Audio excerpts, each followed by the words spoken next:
The fact that we are celebrating 1 year anniversary makes me feel proud, and it makes me inspired more, and it makes me wonder what more can I do? I mean, what more can I offer?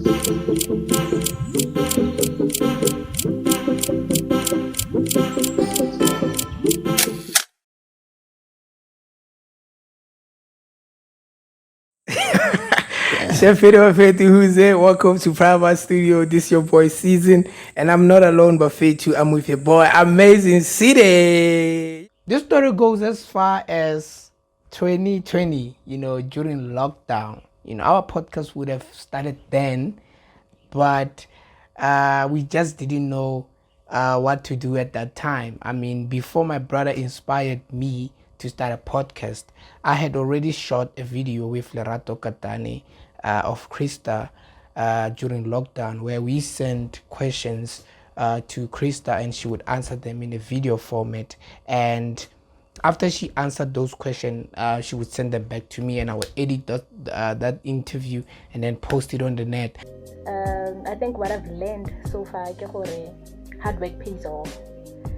So many people, they can say you are a genius, they can say you are that, but the reason why you are a genius, that's because of hard work. Hard work makes you a genius. We only shot one episode of that, so that kind of like sparked an idea of like starting something like a talk show, not necessarily a podcast, but a talk show. So my brother, he would say, you should try this podcast thing. Podcast? What is a podcast?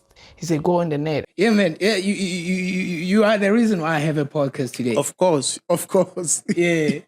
I borrowed one of my brother's chelete, right? So as like about your chelete, he was like, instead of me paying you back, I'd rather buy you mics, because of I can see like wadiega when I go to this whole thing. So I'm gonna buy you mics, I'm not gonna pay you. So big shout out to Temba. So he bought mics. Yeah. The most impactful episode I've ever shot, I think, was with Mama Leboga. Mama Leboga Mukwena. That's one episode that I look into the most, because she spoke a lot about our people and how they can get their confidence back.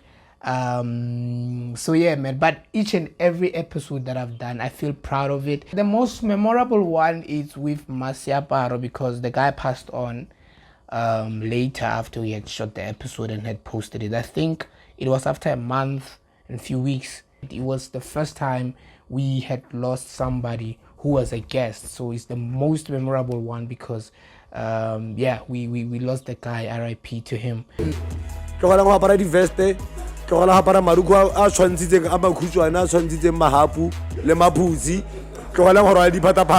For personal growth, it has inspired me to read a lot. For skills, I'm learning about lighting now. I'm learning about sound. Sure, it's like it's improving me, because even the way I'm editing now, it's a bit faster than before, because I have to upload an episode per week, and also I have other projects to work on. So time and again I have to come back and maybe give myself a day to edit an episode and make sure that it's there, it's ready, and then get back to my work. And everyone who comes on my podcast, I get nervous before I interview them. And in terms of like interviewing people, I've learned that I have to be a good listener. I have to pay attention when I'm interviewing someone. And it's hard because of you have the headphones and you want to listen to somebody and also check the errors of the sound. So I've learned to also balance that, because I'm still a one-man crew. But it's crazy, man. And in terms of interviewing people, your question set, you need to research about people and know them. You don't just have to show up, because showing up in a space when you are interviewing somebody, it kind of like make the interview empty, and it becomes less fun. But when you have researched, it becomes more fun. It shows it shows that you value your craft. So I've learned to research before I go and interview people. Also, to not make the podcast about me, because the audience are the ones who are going to listen to it. So I need to find a way of asking questions that a listener would wish to ask or would wish to hear me asking that question. So I'm learning to balance the thing of me having to become a host and a listener also, which is the hardest thing to do, yeah. Me, I was always a prefect and an RCL, so I never made it to head girl or president. What was it That was the goal. I know that was the goal, but like in our school, women's girls. Oh no, what the hell? Shafeda, who's it? Welcome to Primark Streets. Yes, sir. And today we are on a. What is this now?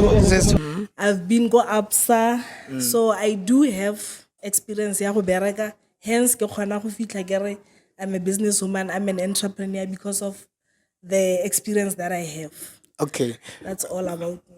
All right. So let us take a quick 5 break so that we can fix the lights because I don't know what's happening today. Okay.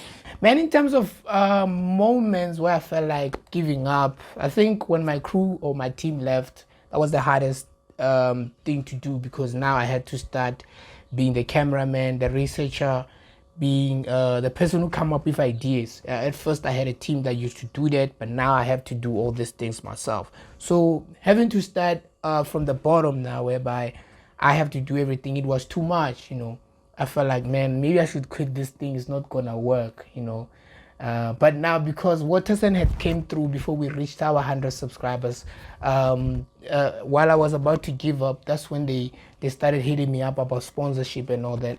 Sure, the most inspiring story from a listener. Somebody said to me, I'm like Tibo Taj, One of the comments was saying,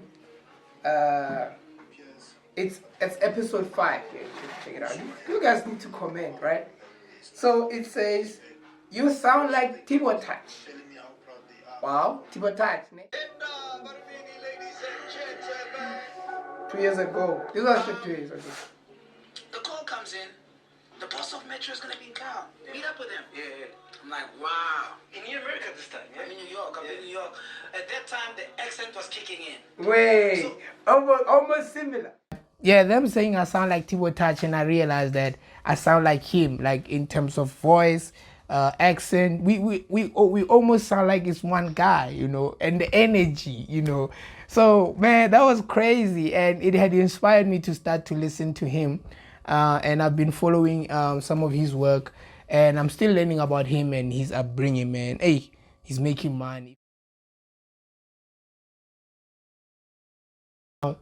The biggest thing that I dream or see myself, the place that I want to go to is Cape Town, Mpumalanga, and Gauteng. As much as I want to travel the whole country, but these are the 3 places that I want to see myself operating the most there. One of them has to be a place for me. It has to be a home for me. So getting to see this whole podcast injecting and inspiring people around Sekhatleng and ideas, it makes me proud, man. That's on its own is an inspiration. It shows that the decision that I made when I started buying this equipment and agreeing with my brother that I'm gonna do this and pushing throughout, it's paying off. I mean, even if it's not giving me money, it's not giving me subscribers, but getting to see people wanting to do something, it says a lot. It speaks volumes. I mean, I didn't just decide that I want to start a podcast.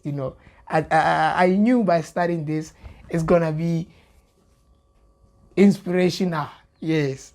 This whole podcast thing has injected Sekhatleng with a crazier thing.